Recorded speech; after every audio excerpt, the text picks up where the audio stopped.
Hello ladies and gentlemen, welcome back to my channel. My name is Merlin2k14 and let me take you on our coastal adventure with Pokemon Go.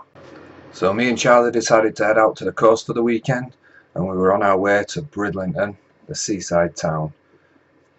It was a bit miserable weather, but when we got there we knew the Pokemon hunt was afoot.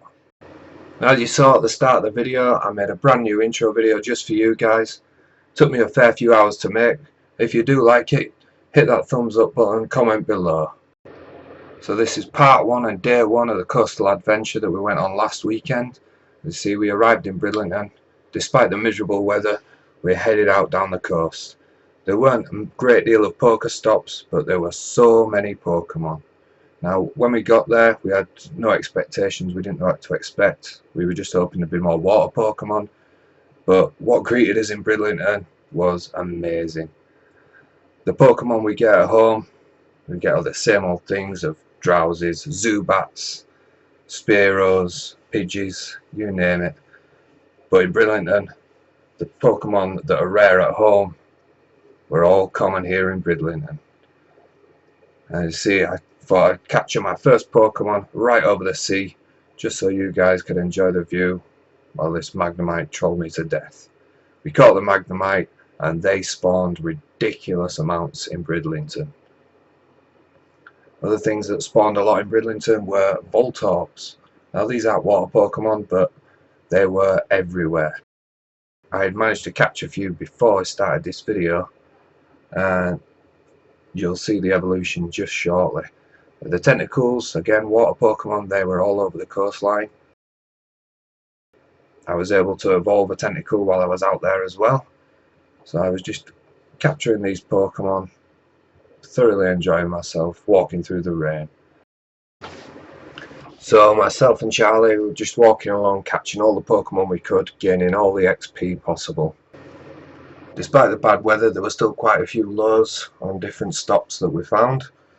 And these Staryus were spawning everywhere as well. So many water Pokemon spawning in regular. Most of these water Pokemon are quite rare in Bradford, so it was really nice to see them all spawning in, and we were able to capture these ones, saving up towards all those evolutions. So not a great Staryu, but it's all about the Staryu candy. Now Poliwags were everywhere. Again, like the Magnemites and Voltorbs, it was strange to see them spawning in so often. I was pretty much surrounded by Poliwags for most of the day. And obviously I got more than enough candy to evolve them through the trip. So I popped on my incense and my lucky egg when I realised how many Pokemon were spawning in, and then I came across this Weeping Bell. Now I wouldn't have thought twice, I already got a Weeping Bell, but then I saw a CP 1042 and I was saving up those Bellsprout candies to get that final evolution of a Victory Bell. So I thought, this is bigger than my Weeping Bell. I need this. This is going to evolve into a great Victory Bell. So I used a Raspberry, I used an Ultra Ball, and we took that sucker down.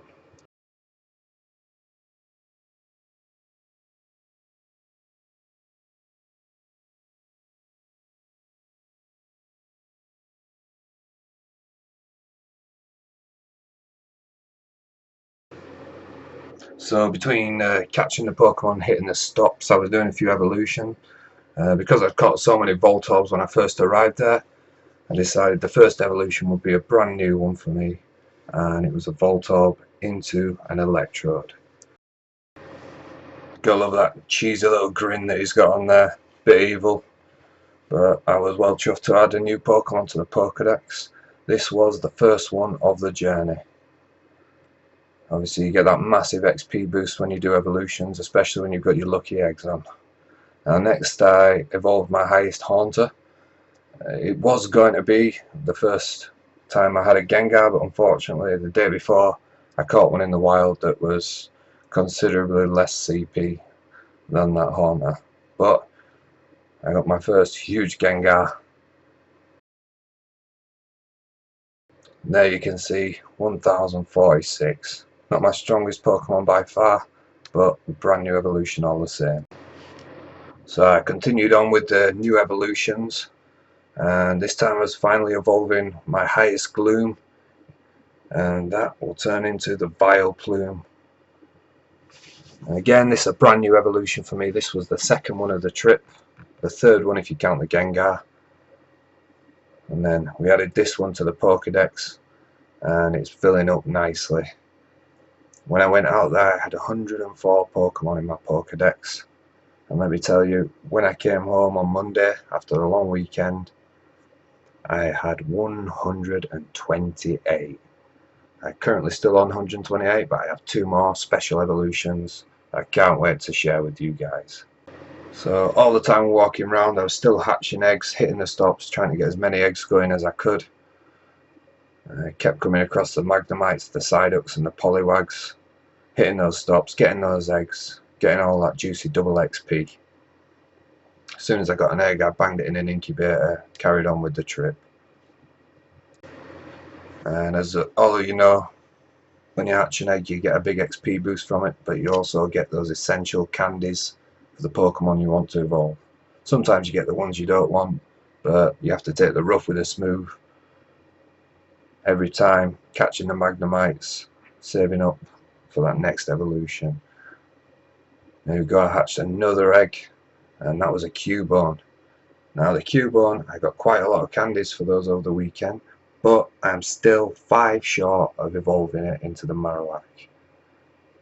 And now, the Magikarp, the ones that are hardest to get. You want to get that Gyarados, you need 400 candies. And let me tell you, it's no easy grind. I went out to the coast, I had 130 candies that I'd saved up over 1 whole month. And honestly, by the time I'd left the coast and go home, I had over 300 candies. Because of the distance we were covering, the eggs were hatching faster and faster. This one was only a Paris, but hey, you still get 1000 XP for hatching that. You see another egg straight after, one after the other. This one was an Execute. This is something that I never get at home. And I caught one of them when I arrived there, and I hatched that one straight away. I was so close with the candies. The Magikarp again keeps spawning in. I take any candy I can get for those Magikarp. Now sadly, this episode is coming to a close, but look out for part 2, which should be out later this week. Things only get bigger and better.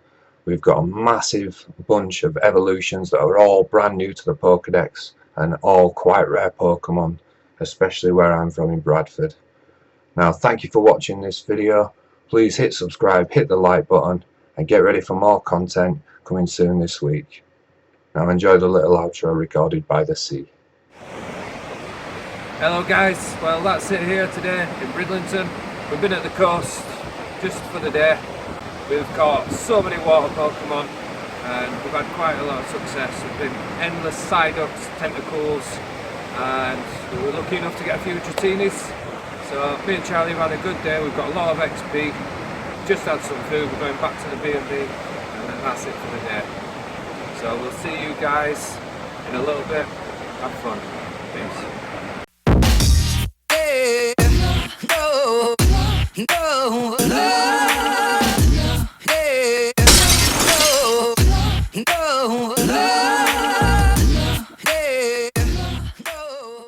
Try not to say as much. Eh? Try not to say as much as well. Um. Hang on. Nope.